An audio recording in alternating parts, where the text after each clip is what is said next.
las restricciones, pero no.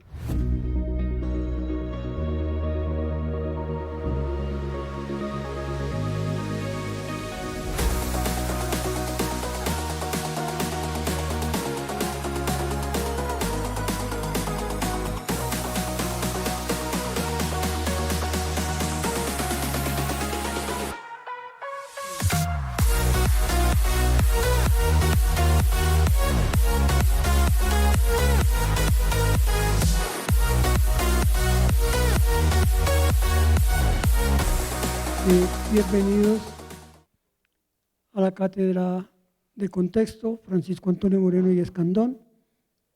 Les comentaba que nuestro ambicioso plan para desarrollar historia de la cultura, historia de la política, historia de la educación, historia de la educación política, historia de la educación en cultura, que es bastante ambicioso. Vamos a intentar hoy abordar los elementos de la cultura, la política, la educación en América Latina, pero iniciando con una pequeña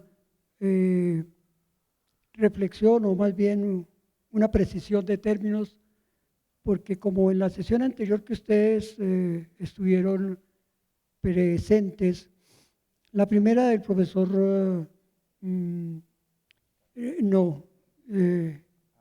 Fidel Mosquera, que nos da un contexto general, y la segunda del profesor Ricardo, que nos ubica en el contexto de las ideologías, pero que pareciera que dentro del contexto de su texto diera por descontado, o damos por descontado, tres elementos que ustedes deben conocer.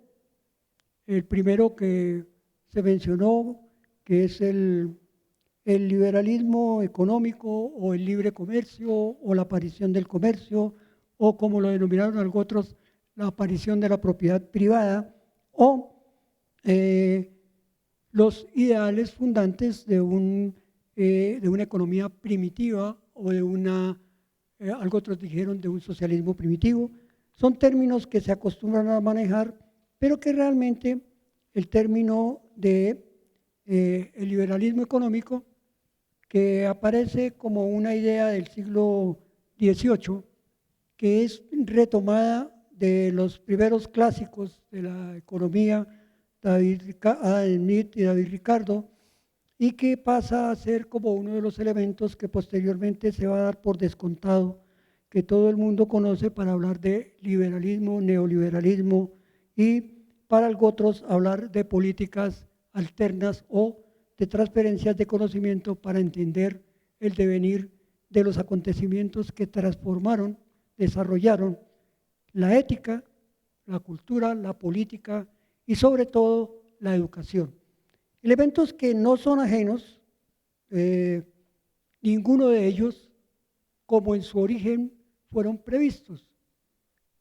Los principios económicos que se dieron en el en el paleolítico, que después van a ser, ¿cuál es primero? ¿Neolítico? El neolítico es primero y luego el paleolítico, que estamos en él, ¿cierto? Estamos en el paleolítico superior. Entonces, el paleolítico inferior y medio nos fueron dando los elementos de transformación de la sociedad, pero en ellos algunos consideran que única y exclusivamente esos principios fueron dados por los medios de producción, y a ellos se refieren a la forma económica del sustento, olvidando de todo el trasegar cultural y de toda la organización social. Por eso es menester plantear que no solamente son las ideas económicas las que se transforman, sino el desarrollo histórico de la crítica a su propio sistema que tiene la humanidad. Y cuando hablamos de esa crítica nos referimos desde el origen del hombre hasta nuestros días. Siempre las tendencias liberales están asociadas al cambio de sistema dominante, imperante o no deseado de las comunidades en las que se encuentran inmersas.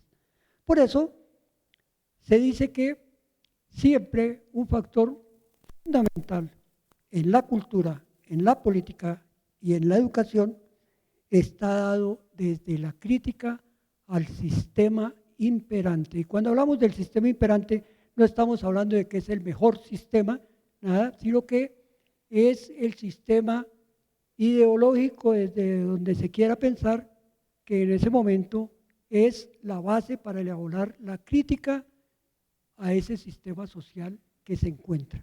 Por eso, algunos dicen que hablamos de neoliberalismo, porque se critica el antiguo liberalismo, pero entonces también hay neoconservatismo, también hay neomarxismo, neosocialismo, y todos ellos, si bien es cierto, parten de esos principios económicos, también parten de los principios de las ideas.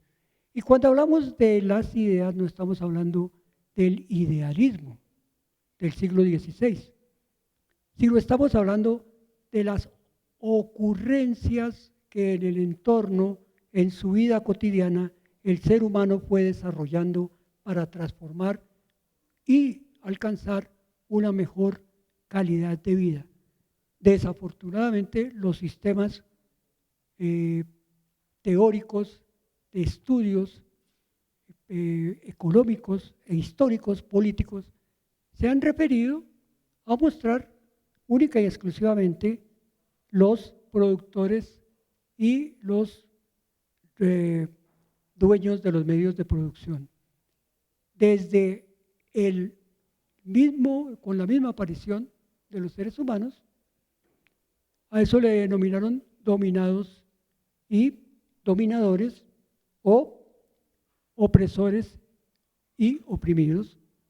Pero lo que no se mira o poco se ha estudiado es el entorno en el que cada uno de esos elementos se dio, que es quizás lo que culturalmente construye las políticas y modifica lo que se requiere o se desea enseñar o se debe dar en la educación. Pues dentro de este contexto aparece también otro sistema que para nosotros vagamente también ha sido trabajado, y desde las ideologías, pues también, y sobre todo más aún cuando se prioriza como si el estudio del capitalismo solamente estuviese dado en el horizonte que nos planteó Adam Smith, David Ricardo, los mismos dos anteriores pensadores que quisieron transformar los escenarios con sus textos. El primero, uno que sería El Príncipe de Nicolás Maquiavelo, que a veces la gente cree que es solamente un principio político y es una narración social del contexto de la época, y lo mismo el contrato social de Rousseau, complementado con lo que posteriormente va a ser Smith y Ricardo, que realmente se acaba de configurar más adelante con el desarrollo que plantea el muy conocido estudioso del sistema económico de la época, Carlos Marx, y que solamente se refiere al sistema económico para ser más extensos, de Europa, pero si quiere ser específico, de Inglaterra, Alemania y de pronto algún elemento de Francia, pero que para nada se compadece o hace alusión a ninguna otra parte del mundo. Ahora, otra cosa, eso hablando del capitalismo, otra cosa es hablar de la propuesta teórica para el análisis de las sociedades que propone el materialismo histórico y el materialismo dialéctico, que no es marxismo, sino es eso, un método de materialismo histórico y un método de materialismo dialéctico que usted puede aplicar para el estudio de la sociedad, pero que desde ningún punto de vista lo podemos considerar como una camisa de fuerza, ni mucho menos como marxismo. Simplemente es el modelo marxista por excelencia que se utiliza porque fue elaborado por Carlos Marx. Pero no quiere decir que eso sea el análisis que hizo Marx a la sociedad de su época, porque en muchos aspectos no es complementario. Pero bueno, ese capitalismo tiene una estructura formal que considera, uno, un adoctrinamiento. Poco les gusta a los marxistas el término, pero recordemos que adoctrinar no solamente es función de la Iglesia Católica en el adoctrinamiento cristiano, sino de conservadores, anarquistas, librepensadores, humanistas. Todos ellos quieren adoctrinar en cada una de sus ideas que tienen, formas de ver el mundo, filosofía para alcanzar las realidades o las transformaciones sociales.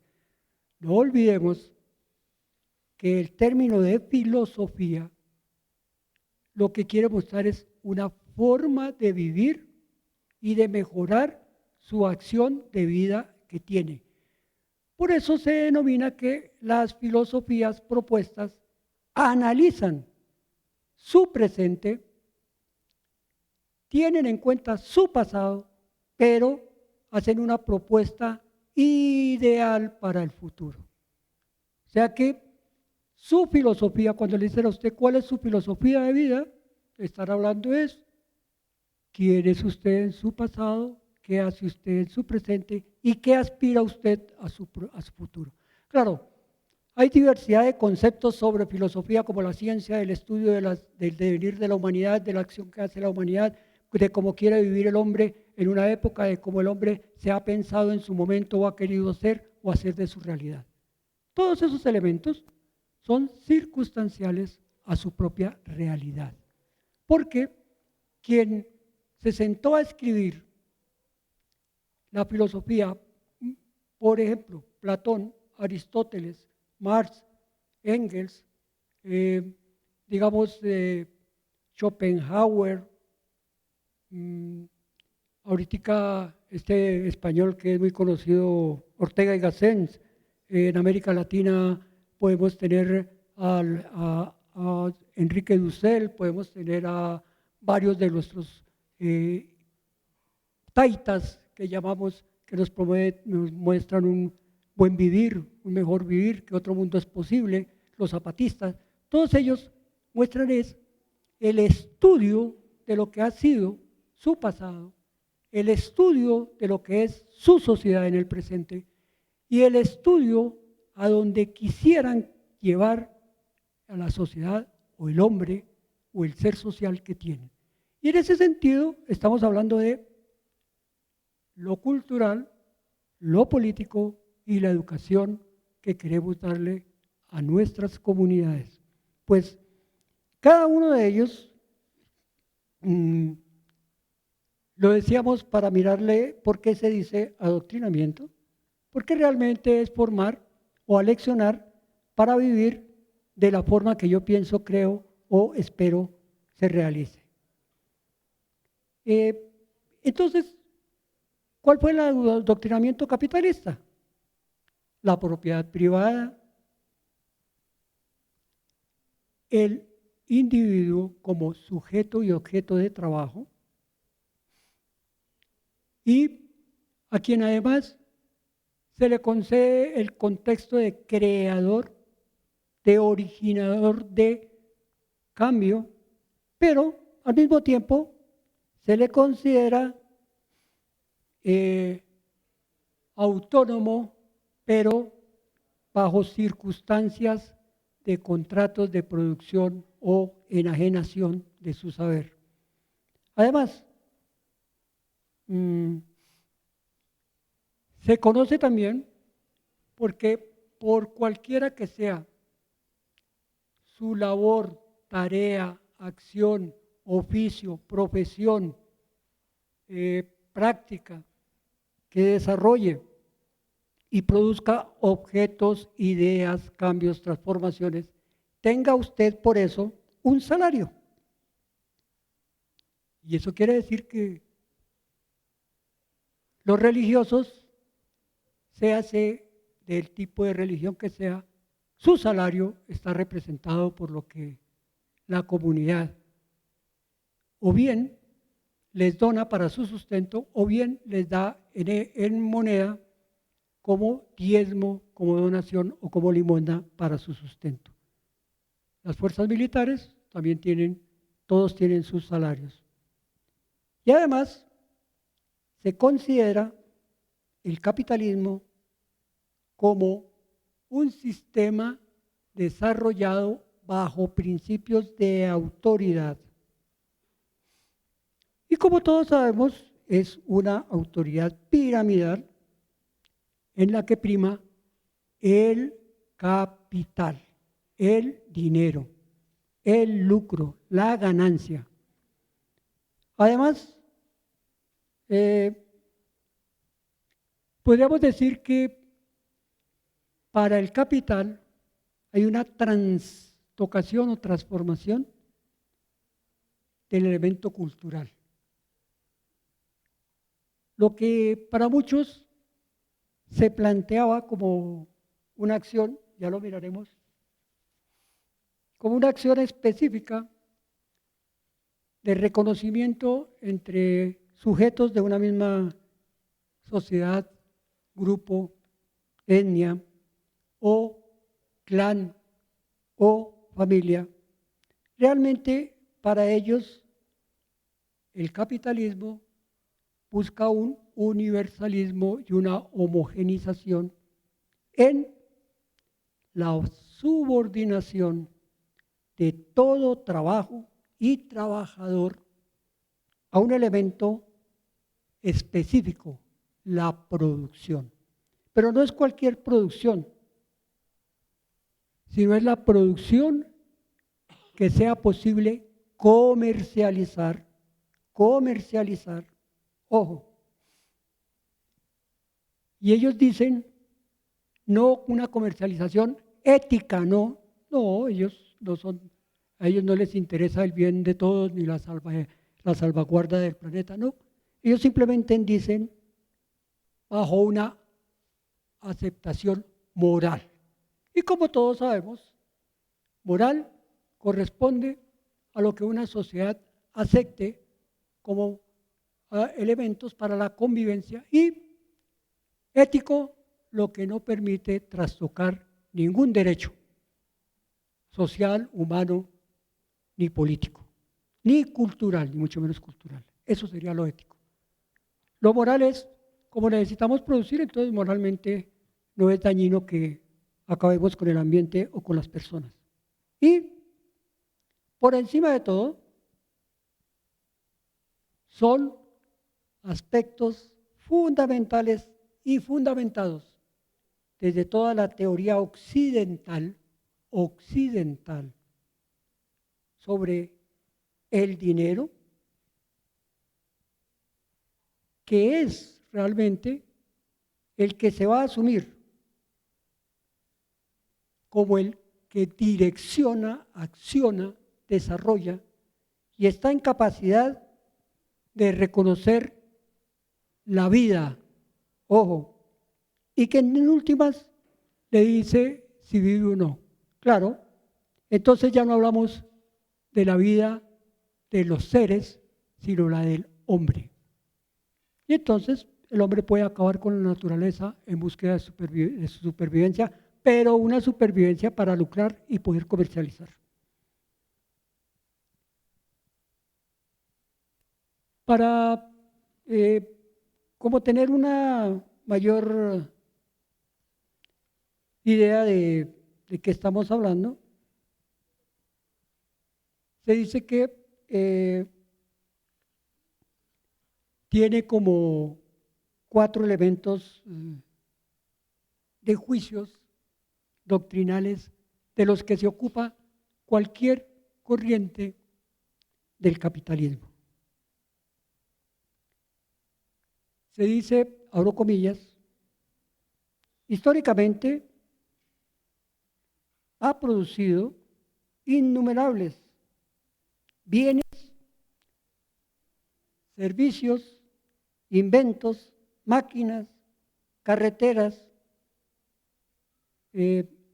comunidades para la convivencia del hombre. Dos, históricamente está plagado de injusticias.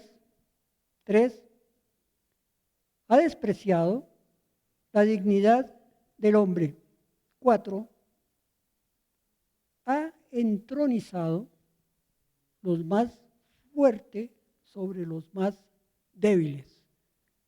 O sea que quien mayor recurso tiene, mayor poder, mayor capacidad de dominación, mejores opciones de educación, mayor acceso y privilegio a la cultura y capaz de transformarla o ponerla en tela de juicio las anteriores. Más dinero, más posibilidad de vida. Además se dice que tiene la responsabilidad, la ha transformado, la ha diluido con las sociedades. A eso le dice las sociedades anónimas. Las sociedades, todas ellas anónimas, pero no estamos hablando de la sociedad comercial como sociedad anónima, sino las sociedades como la asociación de los hombres para hacer, construir, destruir, dañar, pero también para beneficiar. De hecho, son elementos que están, diría yo, más bien no como un doctrinamiento, sino si le damos la vuelta podemos decir que ellos mismos se hacen su enjuiciamiento, porque lo podemos mirar desde allí, qué es lo que de todo eso realmente es más nefasto y dañino para la sociedad. Claro,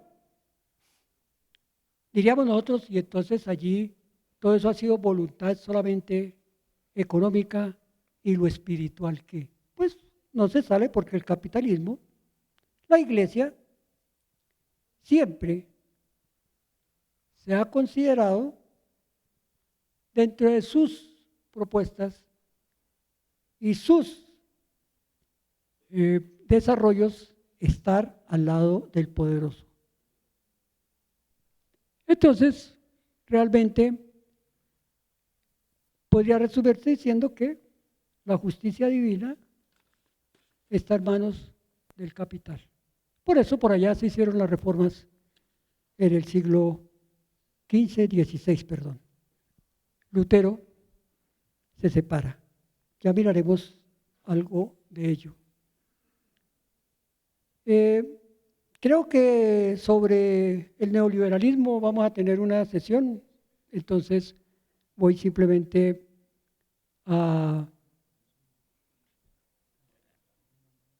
bueno, entonces sí, perdón, entonces sí, digamos que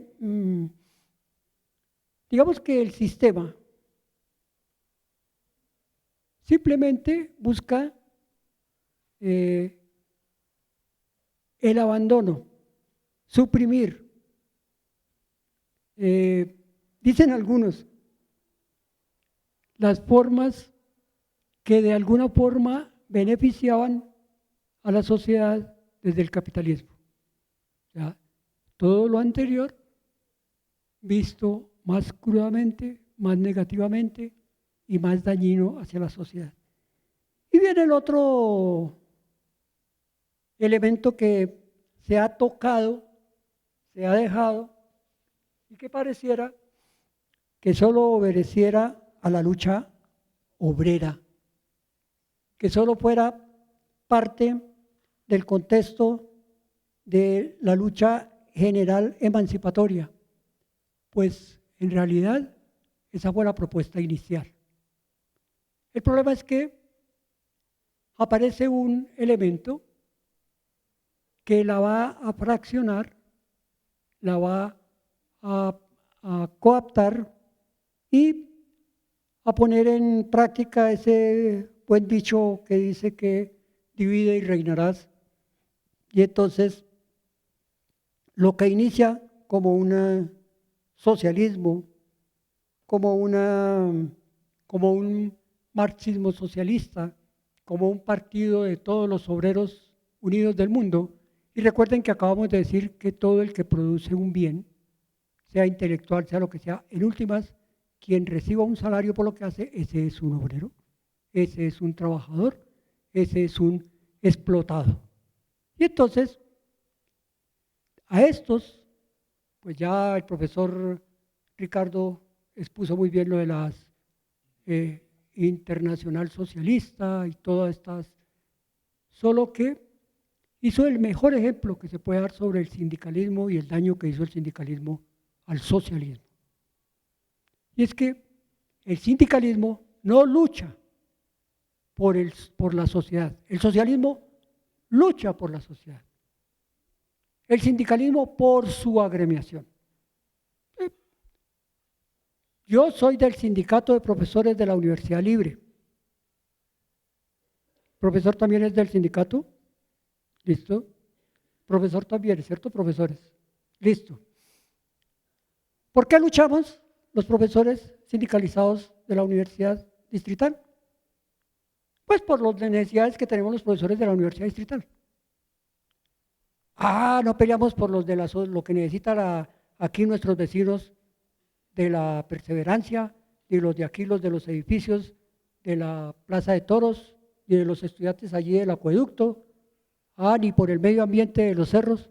No, luchamos por nuestras necesidades básicas y satisfechas dentro de la universidad, por lo que nos quita la universidad o no nos da la universidad. Y en eso se convirtió el sindicalismo. Los de los médicos allá, los de las enfermeras, de esto, y la sociedad se fracturó. Y entonces, el socialismo, como corriente de pensamiento de origen marxista, pero escuchen, el socialismo marxista. Recuerden que a Marx lo llamaron y a Engels para que redactaran el manifiesto del Partido Comunista. No fue que a ellos se les ocurrió, a ellos lo llamaron para que lo desarrollaran. Bajo los parámetros que les dieron, ellos los desarrollaron. Y claro, ellos lo hacen, lo firman y además lo defienden. Pero no podemos seguir creyendo que realmente el socialismo surge desde Carlos Marx. Él es quien realmente genera el modelo socialista marxista. Eso sí es cierto, pero no es el padre del socialismo ni mucho menos. También podemos hablar que podíamos atrevidamente, y pido mil disculpas a quienes tengan una visión más amplia, espero por favor nos contribuyan. En definición, el socialismo es un sistema que busca la supresión de las clases en la sociedad. Además, plantea el uso común de los bienes de producción que el Estado posee y administra, y que él mismo sea poseedor, administrador y distribuidor de esos bienes y de la producción de esos bienes. Eso quiere decir lo que se produce, lo que todos producimos, todos nos beneficiamos, en términos generales. Luego,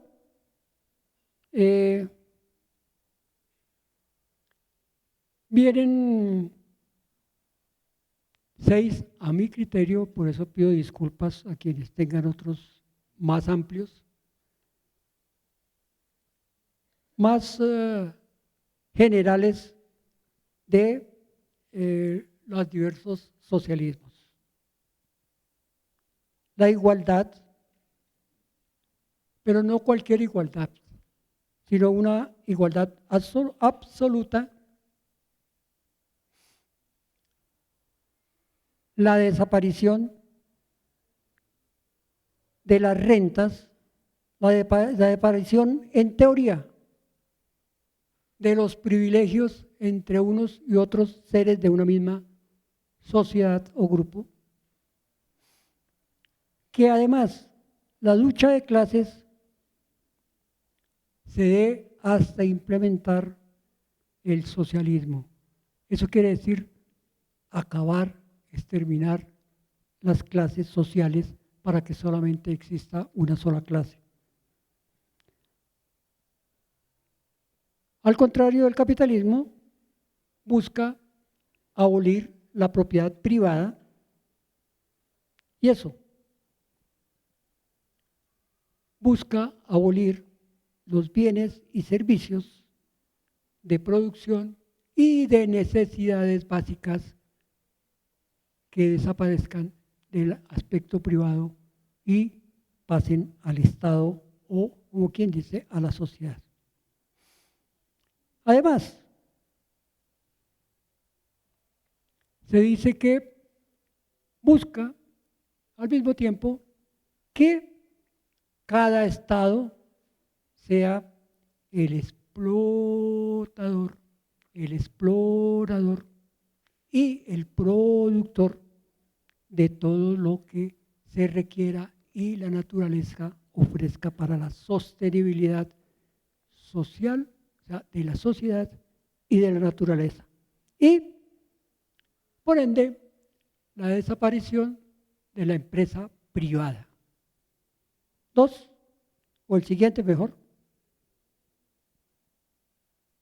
la educación debe ser el Estado el que la dirija, la rija, la oriente y además sea quien la administre y quien garantice económicamente la enseñanza, el aprendizaje y el desarrollo de esta.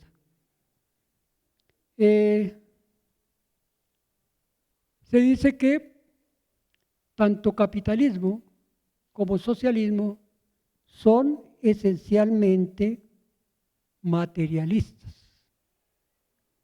O sea que buscan que todo lo que esté puesto en el universo, tocaría decirlo hoy, ¿no? En ese momento decían en la naturaleza, hoy dice en el universo, es susceptible de aprovechar en beneficio de la humanidad y no de particulares.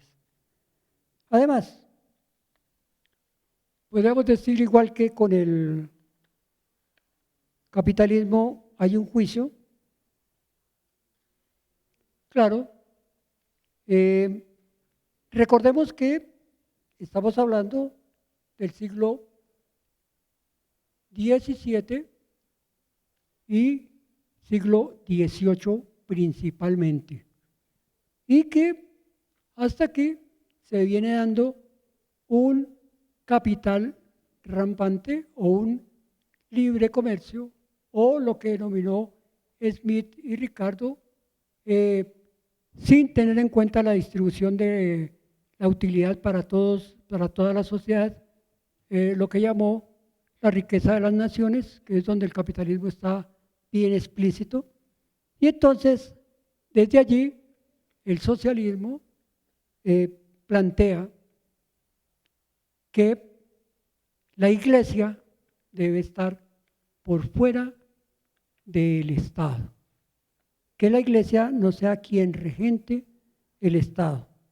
Y desde allí, pues, como ya se dijo, también la desaparición de la lucha de clases, elementos que no van a ser aceptados ni por las sociedades conservadoras, ni por las sociedades liberales, ni por las sociedades católicas.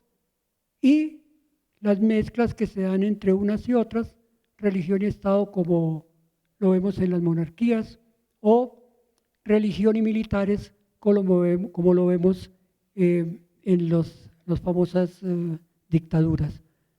Esos elementos, pues, se tocaron en el liberalismo, todas esas ideologías se tocaron en la sesión pasada, por eso en ellas no profundizaremos. Además, al luchar contra las injusticias que se proponen desde la sociedad capitalista, pues se buscará, por ende, una justicia social mucho más equilibrada, dicen justa y equilibrada. Pero a eso también le tenemos que agregar que es la sociedad o el pensamiento o la ideología socialista vista con los elementos que fundamentan lo que los griegos llamaron una ética para el vivir, una ética para la convivencia. No quiere decir que el capitalismo haya arrasado con la convivencia. Lo que pasa es que toda la condiciona al mercado. Bueno, eso nos lo dejó claro el profe Ricardo. Además, las aspiraciones que tiene el socialismo marxista plantea una intervención razonable del Estado. Eso quiere decir que como su razón es todos producimos, todos compartimos, todo es de todos, el Estado también debe ser de todos y para todos. Pero no se está hablando de una democracia, sino se está hablando de un Estado social diferente. No nos dice cómo. Posteriormente nos lo van a plantear a través de las organizaciones de base. Profesor Ricardo nos mostró cómo están las pirámides, porque así lo dijo, socialistas, cómo se desarrollan. Eso quiere decir que también hay burocracia en el socialismo. Además,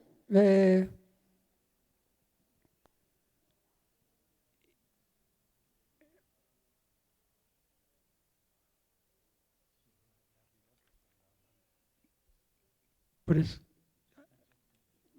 eso yo no voy a pedirles que se callen porque eso sería opresivo. Mejor me callo. Y por último, dice que el socialismo busca que el símbolo por excelencia o lo simbólico o la identidad de cada uno de los sujetos con el Estado, no del Estado con los sujetos, sino los sujetos con el Estado, su identidad esté representada en el bien común. Y si el sujeto se siente representado en el bien común, el Estado debe procurar siempre el desarrollo de ese bien común.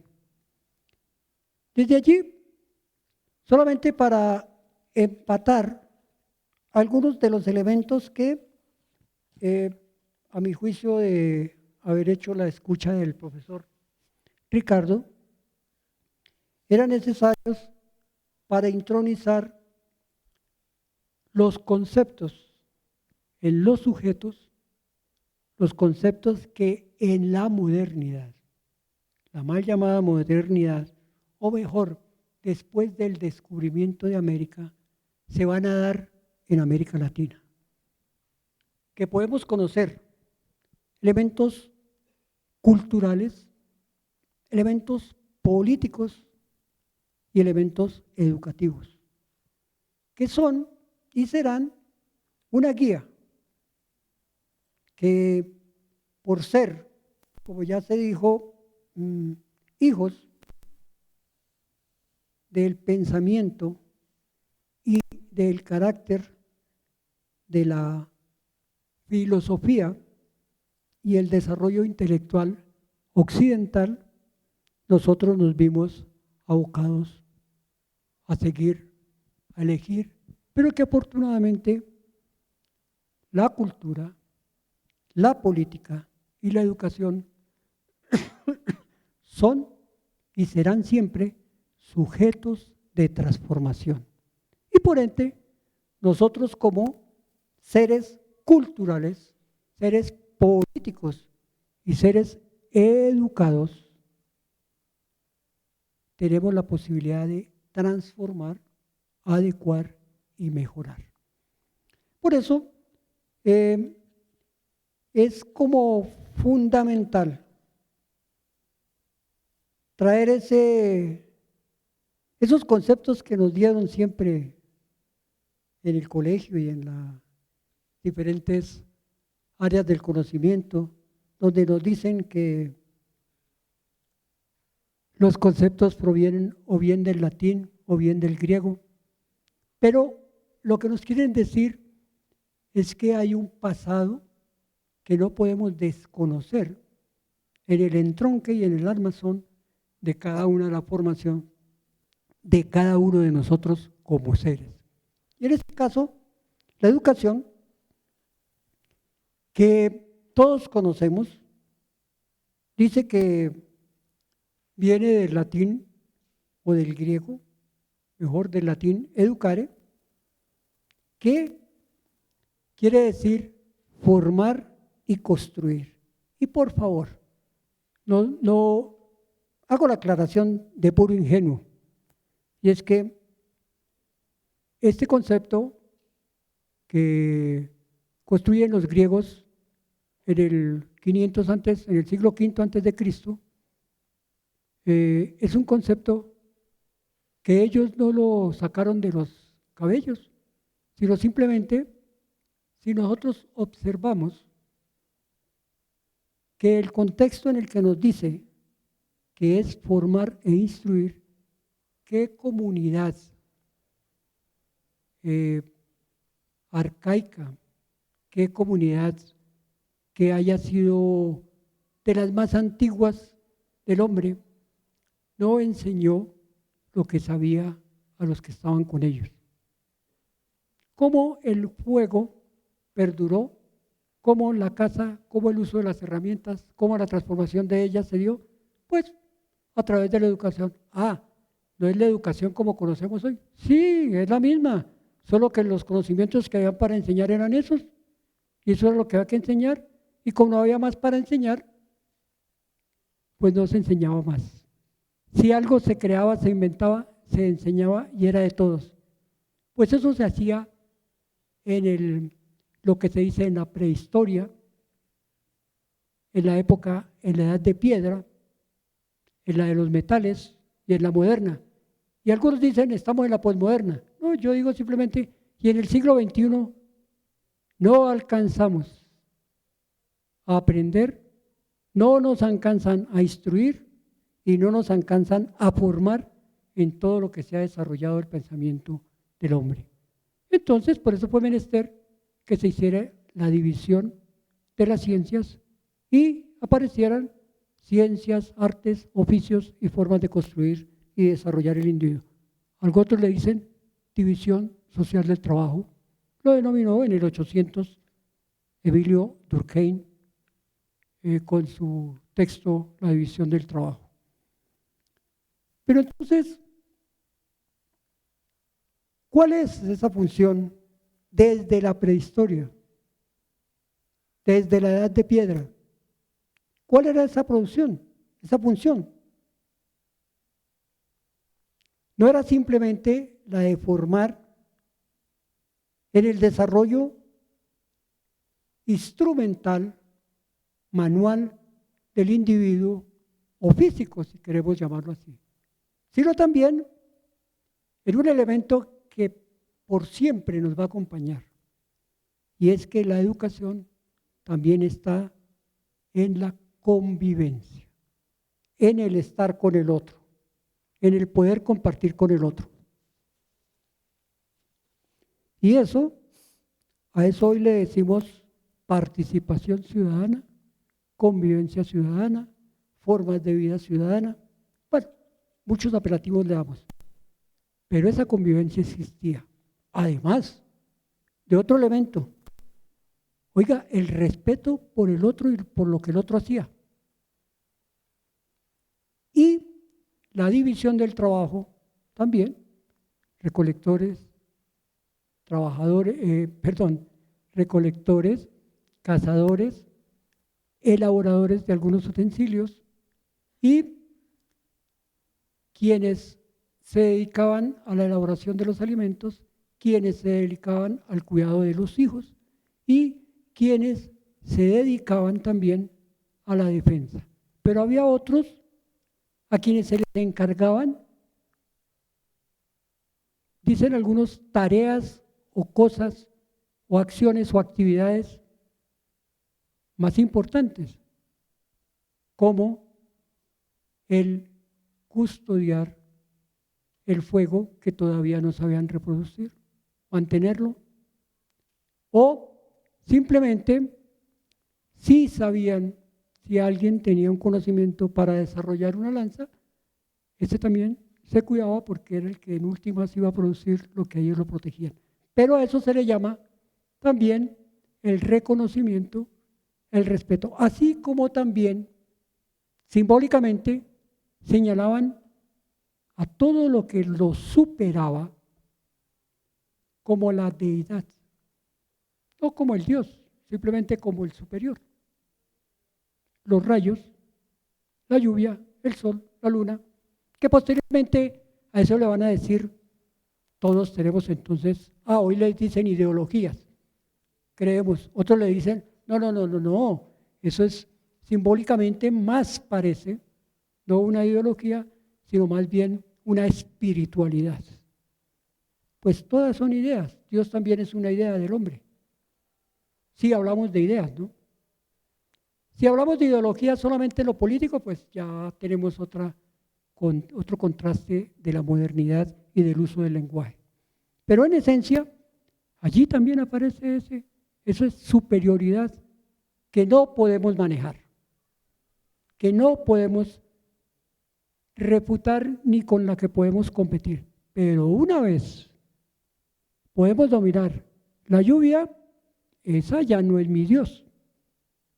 Una vez ya puedo manejar o manejarme o comportarme diferente con el sol o con la luna, eso ya como que van siendo más parceros míos que dioses.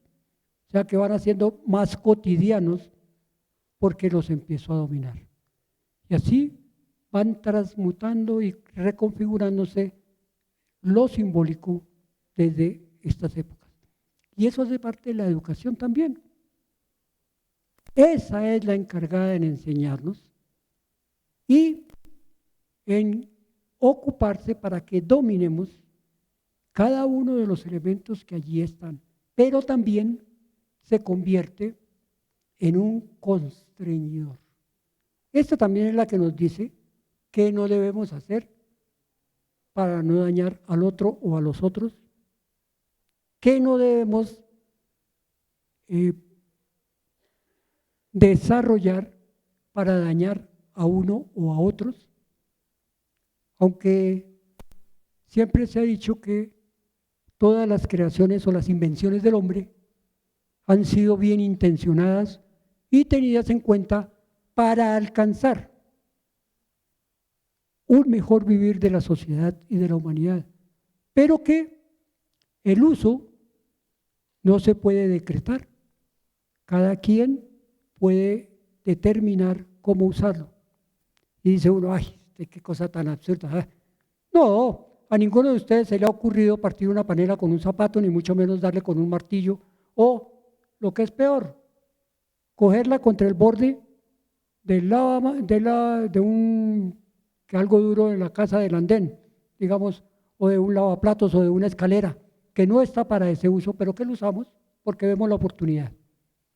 Y entonces, pues, para los primitivos, esa oportunidad les fue dando la posibilidad de construir herramientas adecuadas para el desarrollo de cada uno de sus necesidades. Y hoy hacemos lo mismo. Hoy necesitamos un mejor teléfono celular, pues hay quien está desarrollando eso para que la tecnología sea más rápida. Ah, claro, en esta época era para que el hombre y todos los que estuvieran a su lado lo aprendieran y lo desarrollaran. Y que la educación fuera para todos. No. Hoy toca, si tiene plata puede comprarlo. Si no, no. Yo no tengo ese, ¿cómo es el último celular? ¿El iPad? No, el último es un iPad. Bueno, de los últimos que valen como 10 millones de pesos, 12 millones de pesos. ¿Para qué quiere uno una vaina de esas? Bueno, yo no sé, habrá quienes lo necesiten, pero habrá quienes también lo deseen, lo quieran hacer, lo quieran obtener o quieran imitar al otro para no dejarse en la competencia. Y entonces, la educación también le da a usted los aprestamientos para poder competir en el mundo o en la sociedad en la que convive. Se dice entonces que, bueno, ¿y entonces qué es educar?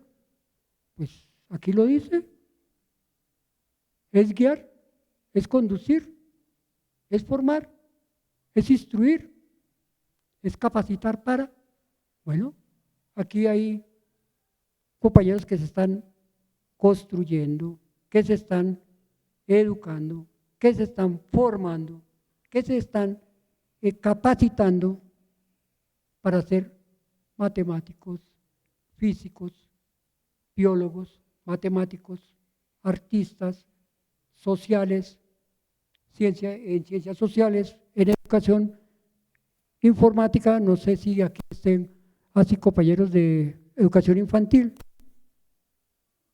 Y eso viene desde el concepto de educar. Ahora, ¿cuánto nos cuesta? ¿Desde cuándo se empezó a cobrar? Eso nos lo explicaron, el profesor Ricardo nos contaba en la historia de la aparición de la propiedad privada. Por allá, para acercarnos a la historia en el 1500, finales de 1500, inicios de 1600, apareció un compilador también de los procesos educativos y que ustedes, todos ustedes aquí en la Facultad de Ciencias de la Educación, en algún momento de sus carreras lo han estudiado y lo han visto, y es Juan Amos Comenius, quien también proclama que todos los hombres tienen una aptitud innata hacia el conocimiento. Eso quiere decir que todos los hombres quieren saber y conocer de lo que está a su alrededor. Y que no lo restringe, no lo fracciona, no lo deja sujeto solamente a la élite, sino que está para todos los hombres y no para algunos hombres. Eso quiere decir que todos tienen derecho y acceso a la educación. Eso parece que fue el gran descubrimiento de Comenio, pero eso parece que ya lo hacían en la antigüedad, en la Edad Antigua y en la Edad Media. Solo que en la Edad Media el privilegio era para algunos privilegiados y por eso Comenio hace el llamado a que se vuelva a tener en cuenta en el contexto social universal. Además, Comenio devuelve lo que en un gran periodo de la historia del hombre se desconoce a la mujer como igual, como contemporánea, como creadora, como actuante directa en la educación, partícipe de la educación. Y lo dice con una de sus frases más memorables que todos ustedes deben conocer. La mujer está dotada de entendimiento, al igual que los hombres, la mujer es ágil y muy capaz. En las sociedades primitivas, ¿cuándo les conocieron eso a la mujer? Comenius, dicen los que siguen la trayectoria de Juan Amos y de la educación, que es uno de los primeros que se preocupa en la educación, porque en ella no solamente se lograría la transmisión y el desarrollo de las diferentes ciencias, sino que también aumentaría el bienestar de un pueblo, así como planteaba, sin pelearse con la Iglesia, como una de sus transmisoras de las buenas costumbres o los buenos modales. ¿Eso en qué se tradujo? En que algunos estados supraconservadores, o mejor, los estados donde la educación estaba regida por la Iglesia judeocristiana y por otras iglesias, hacían los manuales de comportamiento y los manuales de las buenas costumbres, todos estos guiados por ese modelo de educación que buscaba, entre comillas, la educación como desarrollo integral y permanente de las personas. Pero ¿qué era lo integral y permanente en las personas? Lo dividieron en desarrollo físico y desarrollo para ellos moral. Decimos nosotros desarrollo ético, para otros plantean que estaría desarrollo para la construcción de energías positivas y casi todos lo generalizan en un desarrollo espiritual, pero que no se refiere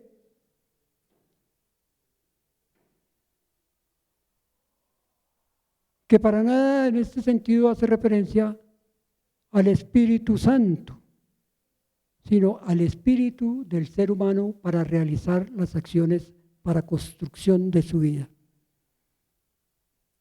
Ahora, se plantea también Comenius una educación no diferencial, sino que todos estén en capacidad de recibir todo lo que se conoce y toda la educación que se tiene o se condensa en lo universal.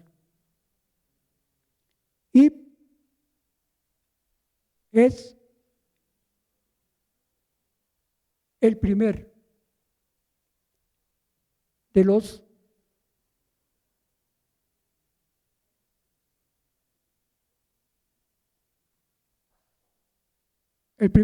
teóricos en educación que deja explícito que la educación debe ser pública, gratuita y debe estar a cargo del Estado. Claro, para la época tenemos los estados monárquicos, ¿no? Hasta ahora se estaba proponiendo la cambio o el contrato social que planteaba Juan Jacobo Rousseau, del que también ya nos han hablado en las sesiones anteriores. Pero Comenius tiene un aporte que es innegable desde el siglo XVI hasta nuestros días. Y le da unos elementos que él denominó función social de la educación. Podríamos decir políticas de la educación, podríamos decir culturas de la educación. Y dice que primero, la educación debe tener la función social de la búsqueda de una renovación moral, política, ojo, cristiana de la humanidad. Tenemos 5 siglos de dominio de la religión judeocristiana. ¿Y por qué no dicen católica? Porque el cristianismo se dividió en varias áreas.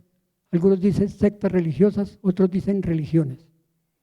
Pero lo moral interviene de nuevo con lo que tiene que ver con el sujeto en una sociedad, grupo, llámelo tribu, llámelo familia, que es lo que es aceptable en ella para vivir y convivir.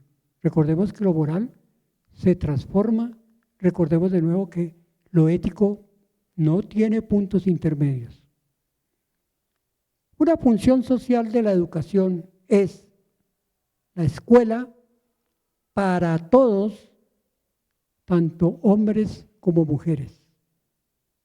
Una función social de la educación es que las autoridades y los gobiernos sean responsables de la organización y de la difusión de ella. Claro, casi en ninguno de los textos cuando se habla del Estado se habla de el cogobierno que tiene el Estado y la religión en su momento. ¿Pero por qué?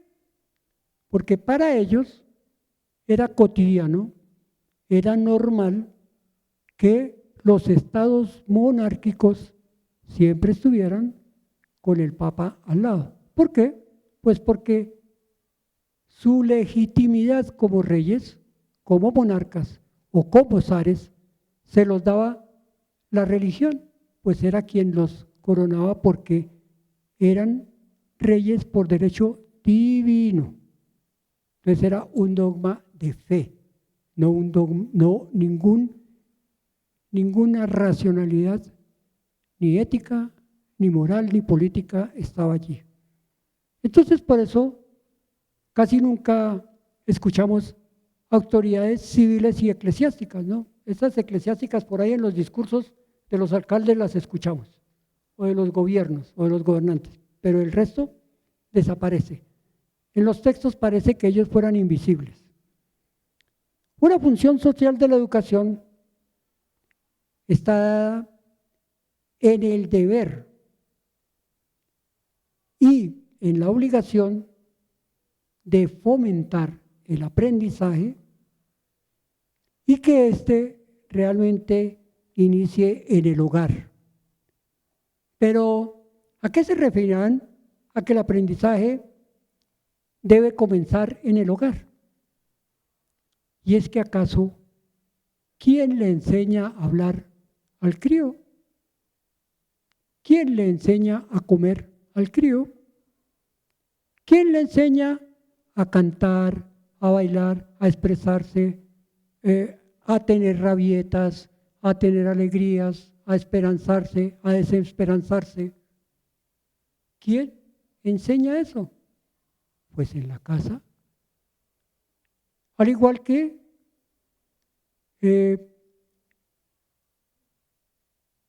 todo lo que útil y necesario para el crecimiento nos lo dan allí. Parece que ellos se refieren a que esa enseñanza moral, ese elemento que dijo la sociedad o el statu quo que debe ser cada muchacho, debe iniciar en el hogar. ¿Se acuerda que por allá dijeron que hasta las buenas costumbres se deberían enseñar? Entonces en la casa le deben enseñar que no se hace chichi en el poste de la esquina, que no se pasa a la calle si no es por la cebra, para traer hoy cosas de hoy, que usted no puede salir en bola a la calle porque lo meten a la cárcel, que usted tiene que salir con pantalones o mejor, con la ropa de moda que se está usando o se está vendiendo hoy. Esa es la educación que debe comenzar desde el hogar. Al igual que ¿cuántos de ustedes que fueron formados en cualquier tipo de religión, hoy pudieron cambiar hacia la que más les guste o renunciar a la que les impusieron. Pero, hablo desde mi experiencia, y creo que en la del profe y en la de los profes, nos enseñaron o a echarnos la bendición al salir, o cada que nos pasaba algo, escuchábamos que decían, ay, Virgen Santísima, y uno también aprendió. Y eso es educar. Pero también eso es meterlo dentro de una esfera cultural, social y política, en la que usted va asociando eso como cotidiano, y entonces le parece natural, que no es natural sino aprendido, y entonces a eso es que se refieren a educar desde el hogar. Dice además Comenio que una función de la educación, una función social de la educación, está delegada en los padres, que serían los primeros educadores, y serían importante, escuchen esto, que fueran incluidas las madres. ¿Y quién les enseñó a respirar a ustedes? ¿Y quién les enseñó a meterse la teta a la boca? ¿Y quién les enseñó a ustedes, como nos decían vulgarmente, quién les enseñó a limpiarse los mocos? ¿Quién diablos más que ella usted se cagaba y lo limpiaba? ¿Quién más que ella estuvo pendiente de que no sufriera usted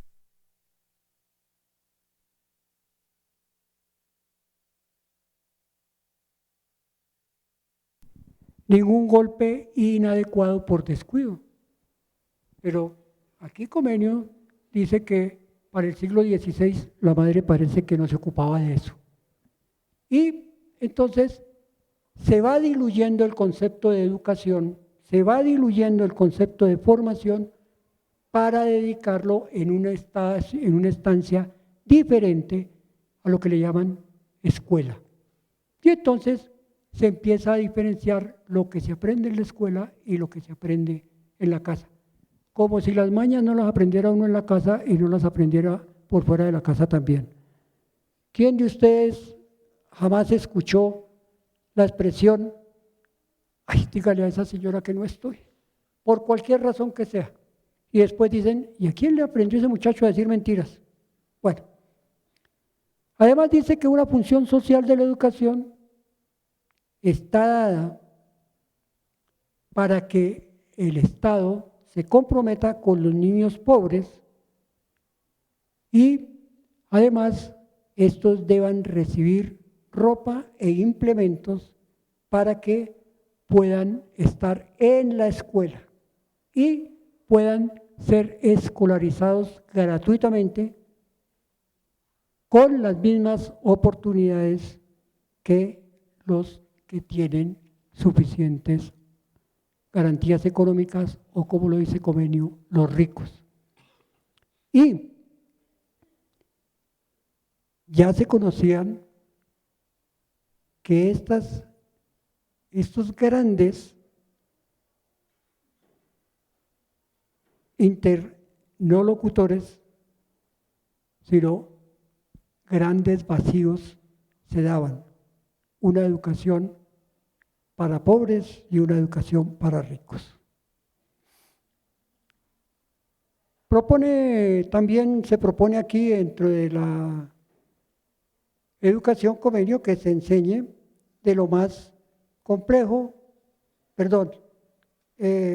inductivo, de lo más simple a lo más complejo, y que a la vez se tengan horarios y tiempos diferenciados para que la enseñanza y el aprendizaje esté dado. Bueno, pero traigo a colación a Comenio, pues porque es uno de los representantes de todas las corrientes de pensamiento europeo que todos conocemos y que para muchos de los que posteriormente van a ser pedagogos y van a ser estudiosos de la educación, me digo posteriores a Comenio y hasta hoy, van a tener en cuenta como los elementos con diferentes nombres o con diferentes cercanías, pero que en últimas guardan la misma esencia.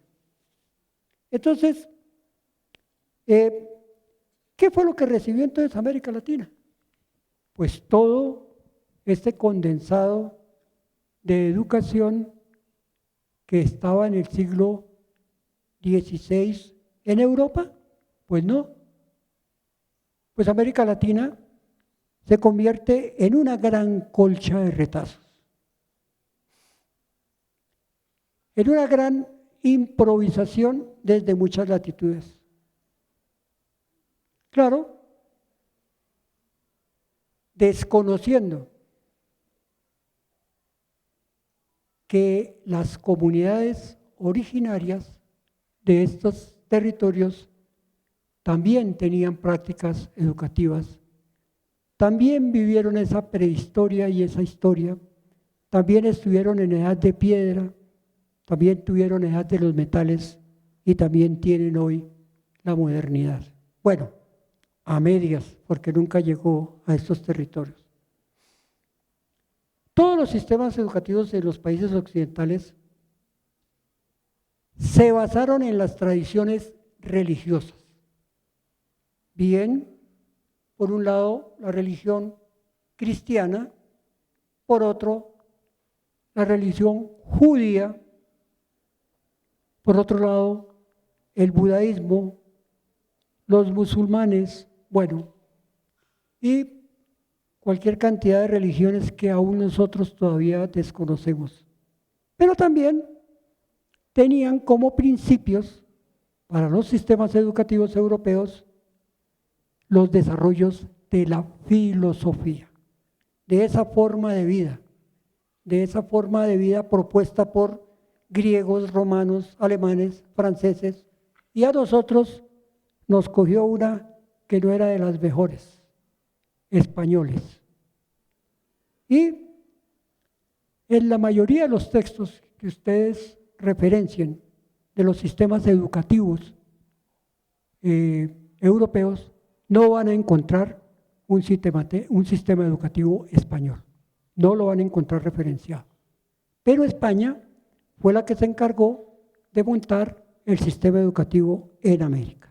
Claro, un sistema educativo transmisor de conocimientos para cumplir o para que cada uno de los estudiantes adquiriera habilidades, destrezas en un arte, en un oficio o en una profesión, según fuera las necesidades, ojo, políticas, sociales y económicas en los diferentes territorios y en los diferentes desarrollos de cada uno de estos territorios. Porque ni siquiera era homogénea en toda una de las divisiones. Ustedes, estoy seguro que vieron Francisco José de Caldas, estoy seguro, porque es cátedra obligatoria, y en Francisco José de Caldas seguramente también pudieron, cuando se refieren a quienes podían acceder y quienes no a la educación, evidenciar que, de hecho, toda esta región, que se llamó la Nueva Granada, aunque se decía que estaba unificada, realmente estaba dividida entre jesuitas, dominicos y no me acuerdo cómo llaman los del Rosario. Lasallistas, perdón. Jesuitas y lasallistas. Y dominicos, quienes tenían el control social y el control educativo en América Latina. Se dice que para nosotros el mayor desconocimiento que se da es el desconocimiento de los desarrollos y los avances que tenían las comunidades propias u originarias. Pero Eso hace parte de la educación en América Latina, porque ellos también aportan directamente, no indirectamente, sino directamente en cada una de sus regiones. Y esos entornos sociales no podrán decir que solamente reciben educación occidental, sino también originaria. El referente social, el individuo, el reconocer a ese individuo como diferente, aunque sea para, ojo, aunque sea para aislarlo, me hace reconocerlo como otro y me hace verlo como diferente, pero en su diferencia me está enseñando, me está mostrando que hay otra forma de vida, me está mostrando que hay otra forma de pensar, de accionar y de educarse. Y de hecho, puedo hacer la diferencia a partir de los símbolos, a partir de los formatos sociales que tenemos a decir, oiga, mire, este no se sabe sentar en la mesa, este no come como yo. Y a partir de la diferencia digo, mire, yo como con la cuchara así, este come con la cuchara así, o este no come con cuchara. Y eso afecta, beneficia mi educación, mi formación, mi pensamiento. Y también esos elementos fueron heredados. Y por eso decimos que hace parte integral del sistema educativo, no porque haya sido reconocido oficialmente. Y entonces, por allá aparece ya en el siglo pasado un pensador latinoamericano que ustedes también conocen y han escuchado, sobre todo porque tiene apenas como unos par de años de su fallecimiento, su pensamiento es bastante actual, y se llama Paulo Freire, quien hace una síntesis del término de educación, abro comillas. La educación en cada país debe convertirse en un proceso político. Cada sujeto hace política desde cualquier espacio donde se encuentre y el aula de clase no puede ser indiferente. Frente a este proceso debe ser un crítico. Se debe construir en el conocimiento desde las diferentes realidades que afectan a los dos sujetos políticos en acción. ¿Sabe cuáles son esos sujetos políticos que están en acción en la educación? ¿Nadie? Posible. ¿Usted qué es, compañero? Es estudiante. Podríamos decir que es un aprendiz. Sí, pues digamos para los términos de Freire. ¿Y en qué se va a convertir? El maestro, podríamos decir, como dijo Paulo Freire. Entonces dice, un sujeto político, dos sujetos políticos que vienen siendo un solo sujeto político. Y entonces dice, el maestro enseña, pero también aprende de su alumno. Y entonces, esos dos sujetos políticos en acción, aprendiz y maestro, son los que, por aquí una frase, creo que aquí bajando esta escalera aquí, hay una frase que dice, la educación no transforma a la sociedad, pero sí forma a los que la pueden transformar, ustedes o los alumnos, es lo que dice Freire. Y entonces, pareciera que dentro de este contexto hay un complemento a ese pensamiento de Freire que lo hace Quirós frente a tres puntos generales que plantea de lo que debe ser la educación en el contexto del siglo XX. Y entonces dice que, recordemos que antes Comenius nos había dicho algo sobre esto de la función. Abro comillas, la educación no es solo una instrucción, sino una cultura dinámica, cambiante, cuya responsabilidad es en destrezas, es desarrollar destrezas para desarrollar competencias y comprensiones críticas de sí mismo y de su sociedad, referidos al sujeto y referidos al conocimiento. Usted estudia matemáticas, usted debe conocer la matemática, pero también debe conocer la aplicación y debe conocer sus alcances que tiene como ser matemático, pero también debe conocer los alcances que tiene la matemática, así usted no puede hacer esos desarrollos. Y en eso es importante porque es lo que nos permitirá crecer, el reconocer nuestras capacidades, pero también nuestras incapacidades.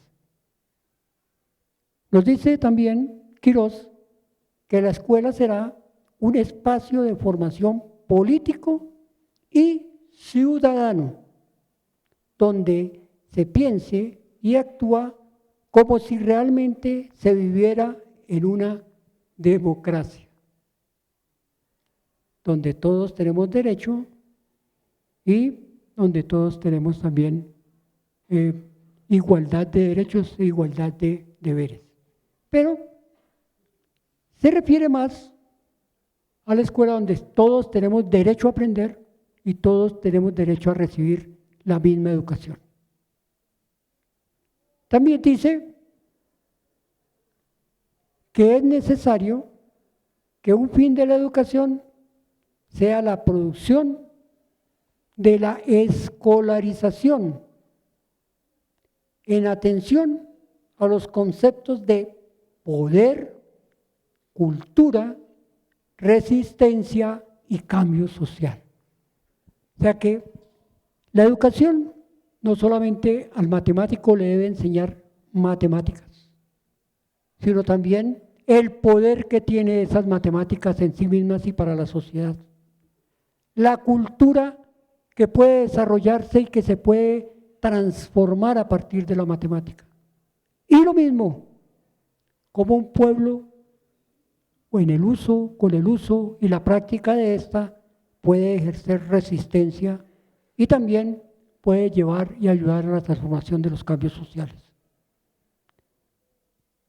También podríamos afirmar que hay aportes valiosísimos de las comunidades originarias que han sido desde varios aspectos puestos en prácticas reales y que también en esencia hemos nosotros tenido la oportunidad y la opción de construir. Nos los dan las comunidades originarias. En América Latina, desde los movimientos zapatistas de México hasta los movimientos de los montoneros en Argentina, y dentro de ellos todas las comunidades originarias que han adoptado contextos para lo que algunos teóricos ecuatorianos han terminado por definir desde el quechua y el aymara la educación en el buen vivir. Y son mucho más específicos y menos rimbombantes de lo que se plantea en el arte de la educación occidental o de la denominación de lo que se debe aprender y saber. Solo voy a leerlos simplemente: saber comer, saber danzar, saber trabajar, saber pensar, saber escuchar, saber soñar, saber beber, saber dormir, saber meditar, saber amar y ser amado, saber hablar bien y saber caminar. Sobre todo, dicen ellos, saber dar y saber recibir. en todas y cada una de las acciones que haga el individuo, o diríamos nosotros el ser o el ser humano. Y esto nos diría que pues sería el civismo. Todos estos elementos que están aquí propuestos son una política propuesta para la educación. Son una cultura educativa que deberíamos tener.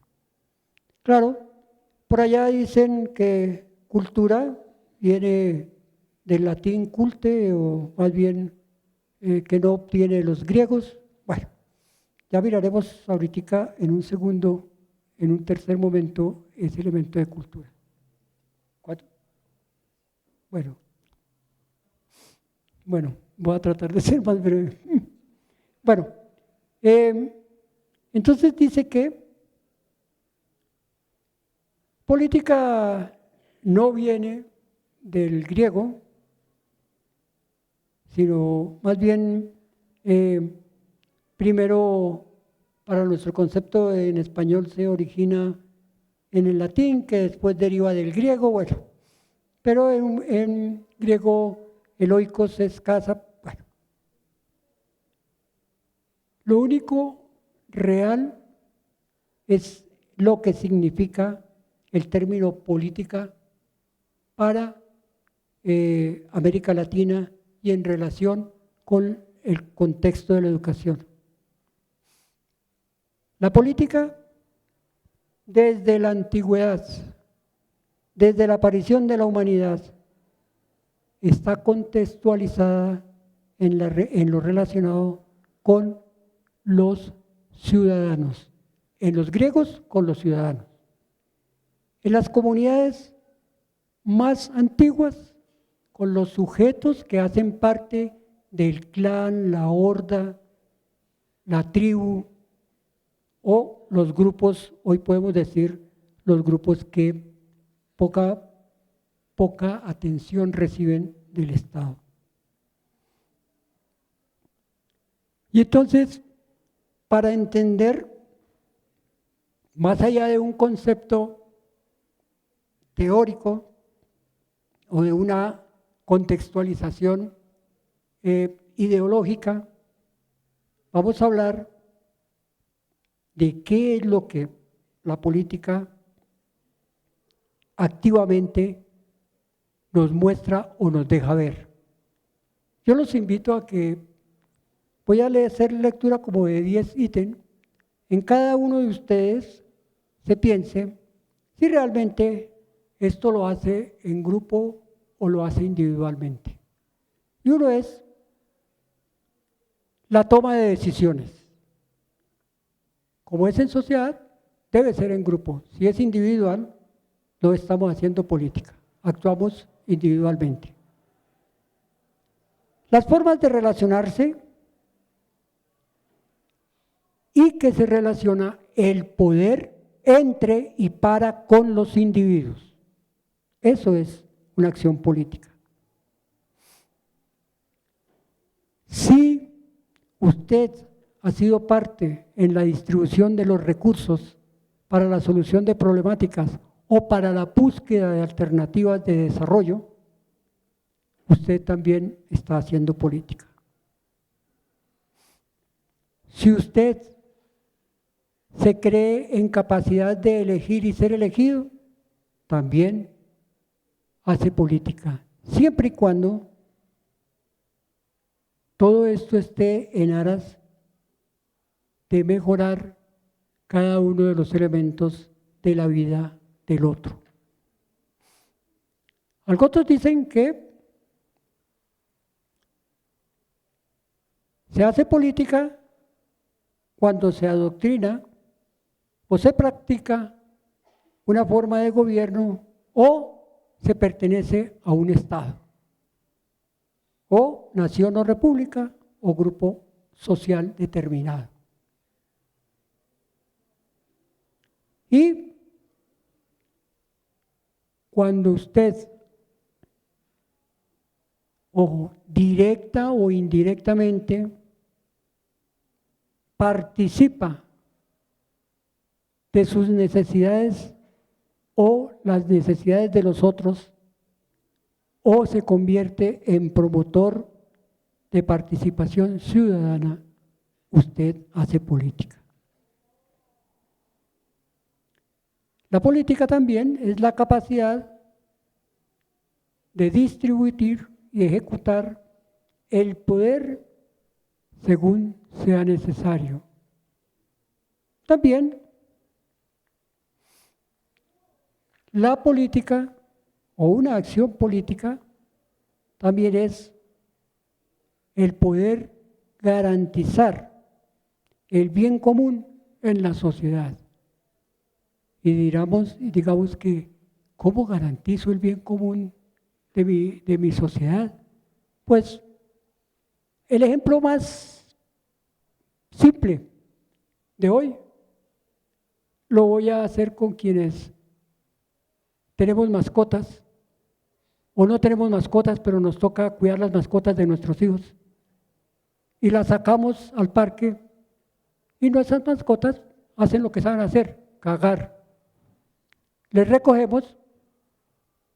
Si les recogemos, estamos haciendo una acción política, porque estoy cuidando el bienestar de mi comunidad, en mi entorno, en mi microentorno, que es el parque o que es la calle o el andén de mi casa. Y allí estoy participando en la búsqueda del bien común, porque no solamente me importa el mío, sino el del otro también. E igualmente, cuando mi vecino saca a su cachorrito y se le olvidó limpiarlo, se le golpea, vea. Eso también es participación política. ¿Pero por qué? Porque la sociedad llegó a un acuerdo para decir, una política de convivencia es eso, recoger las heces de sus mascotas. Nosotros estuvimos de acuerdo, la aceptamos, pero muy pocas veces la ejecutamos. ¿Cuántos de ustedes se pasan la calle por donde no está la cebra? Muchos lo hacemos, muchos, y nos parece normal, y corremos el riesgo. Solo nos parece un riesgo el hijo de madre cuando nos coge una bicicleta, un carro o algo nos pasa. Lo demás sería normal, pero la política de convivencia ciudadana nos plantea eso. Lo mismo, ¿cuántos participamos en el gobierno? Por ejemplo, en este gobierno, ¿ninguno de ustedes participa? Pues todos participan, o bien los que eligieron, como también los que no eligieron. Los que eligieron porque estaban de acuerdo con, los que no eligieron porque decidieron hacer oposición o simplemente porque se negaron a participar directamente y entonces dijeron, pues allá que elijan lo que quieran, que a mí me da igual.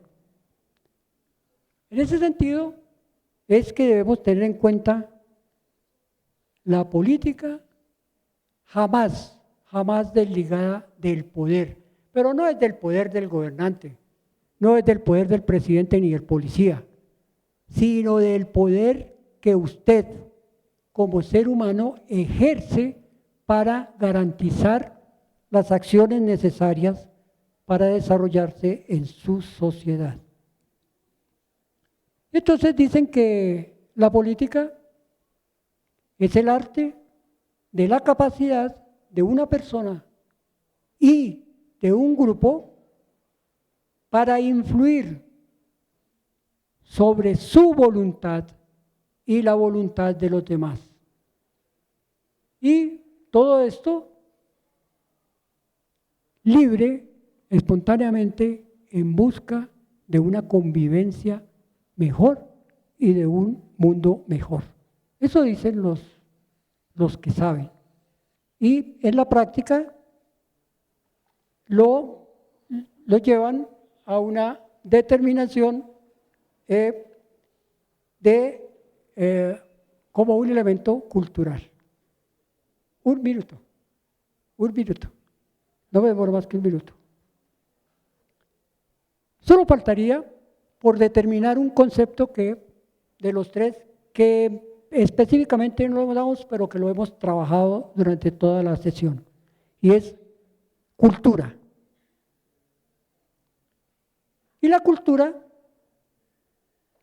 que tiene esencialmente tres elementos que hacen parte integral de nuestra vida, que está la cultura en lo físico, en lo material, la cultura en lo ético, y ahí es quizás donde más énfasis debe hacer la educación,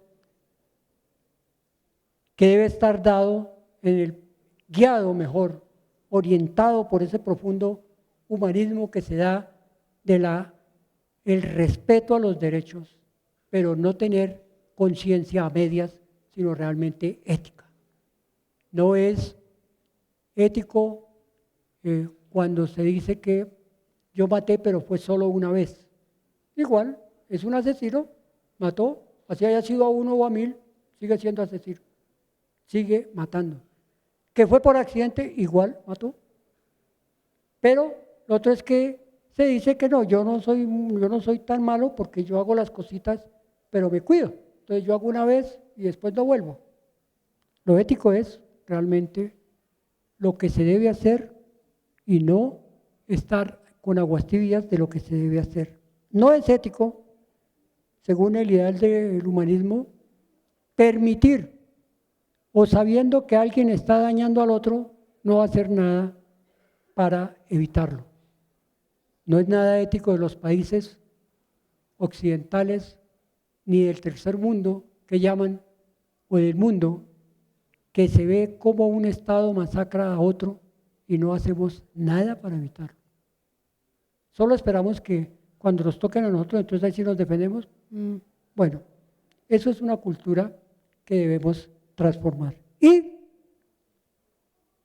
en lo religioso, que es el otro elemento cultural, lo mágico religioso, o, como dicen algunos, lo espiritual. Y hay formas, y de muchas de ellas hablamos. Nos dice los teóricos que la mejor forma de acción cultural en América Latina está dada por el saber obrar y por el saber conocer y el saber aprender. Y que eso es algo que tenemos como identidad latinoamericana. Muchas gracias, compañeros, compañeras, por su atención. Un momentico, compañeros, sí, hay una cuestión, por ejemplo, para que ustedes tengan en cuenta. La primera parte que él estaba presentando es el texto de John Amos Comenio, que se llama La Didáctica Magna. Ese texto lo pueden ustedes consultar. Y lo otro también que yo les quería complementar es el origen del término de cultura política, ¿sí? Que este es un término que fue acuñado en la segunda mitad del siglo pasado y que nace de la ciencia política norteamericana y está ligado a una corriente que es el conductismo, que fue Skinner, ¿sí? Entonces quería complementarles también eso, que Skinner, entre otras cosas, experimentó primero con los obreros de la General Motors y eso se va a llevar después al tema de la educación, que es la corriente conductista en la educación, que todavía vemos que hay muchos maestros conductistas hoy en día. Entonces eso era como muy importante, como que este es un tema que da como para más conferencias o que podemos profundizarlo en otras charlas.